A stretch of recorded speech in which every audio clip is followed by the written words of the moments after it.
I had an interesting question from one of our forum members the other day, and I said that I would cover it in a video because it covers a few things to think about if we're buying a car. It particularly relates to the 2-litre TDI model from Volkswagen or Audi, and he was particularly looking at an A3 model and was just looking to upgrade his car and was confused at the number of different models available. The requirements from this forum member is having a 2-litre TDI engine that he would be able to upgrade easily, cheaply, but make really good power gains long term.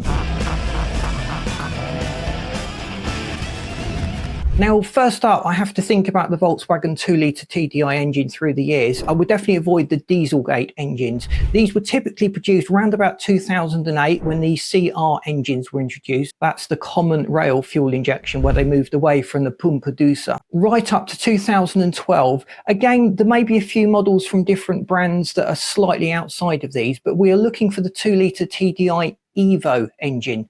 It came after the Dieselgate scandal was exposed, and it addressed and fixed a lot of the problems that even the fix of the Dieselgate engines has actually introduced. In terms of power and performance then, you really want an engine and a platform that can handle the power.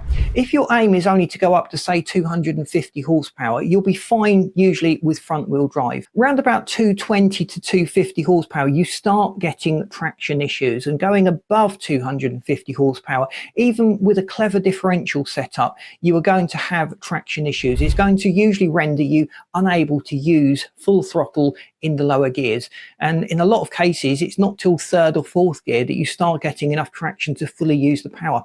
It would be a complete waste of time then to tune up the diesel engine and just have a front wheel drive platform. So the 4-wheel drive option, which is offered in quite a few different models, definitely in the A3 and the Volkswagen Golf, but a lot of the other brands, Skoda and Seat, also have availability to switch to a Quattro or 4-wheel drive setup. And the 4-wheel drive really guarantees you can put all of the power down, and that's what I would recommend if you start wanting to increase the power. In terms of power output, the 2-litre TDI of this generation typically came with around about 150 horsepower. It's generally 140 to 143 bhp, but the reality is when you get it on the road and actually measure it, you always tend to produce more power than the factory states. So we're just going to say 150 horsepower.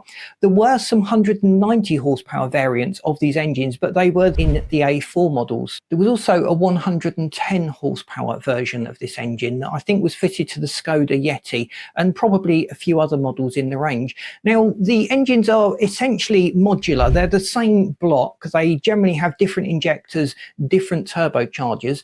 You also need to be careful fitting a turbocharger from a longitudinally mounted into a transversely mounted engine. The pipe work is very different and requires a little bit of modification. But with turbo upgrades, injector upgrades and a remap, you can get all of these engines up to fairly decent power figures. If you want to dismantle the engine and fit stronger internal components and mess around with the compression ratio, you're pushing up the cost of your project considerably. You can achieve significantly higher power figures from these. You may find as well that swapping a turbocharger from another model in the range from Audi into say a Volkswagen is a good cheap upgrade because you can buy those turbos second hand, and it's a good way of just bumping up the power. But there are a lot of specialists out there selling really good turbo upgrades for these engines, and they are relatively easy to work from. They are workhorses, they're really reliable, and it really brings me back to the days of the early PD engines that were just workhorses. They did what it said on the tin very, very effectively.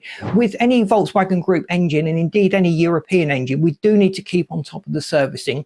And if we've put more power through the engine, or if we're expecting the engine to produce more power, we need to increase the rate of servicing, reducing the intervals between service, and just make sure that we always stick to the recommended fluids.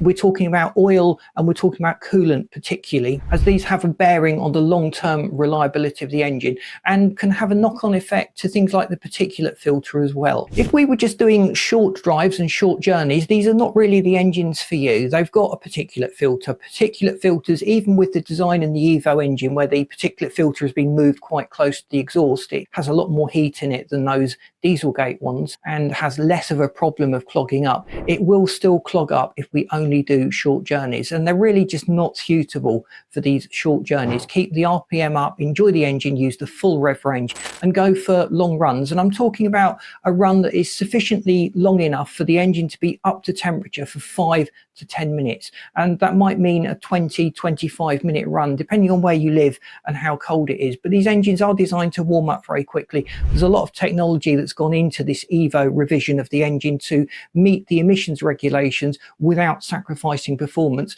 and without cheating this time like they did in the Dieselgate scandal. I hope this has been a useful video to you, especially if you're looking at a 2-litre TDI engine from the Volkswagen group and you're not really sure which model to go. Some of these engines are available with a higher mileage at a lower cost than maybe a low mileage version of one of those Dieselgate engines. And to be honest, most of those Dieselgate engines are being sold very cheaply. And I've done another video that talks about Dieselgate, the problem of the emissions scandal, and how the fix is actually impacting the performance and the reliability of these engines. Let me know what your thoughts are on the 2-litre TDI. Have you had problems with yours? Let us know in the comments.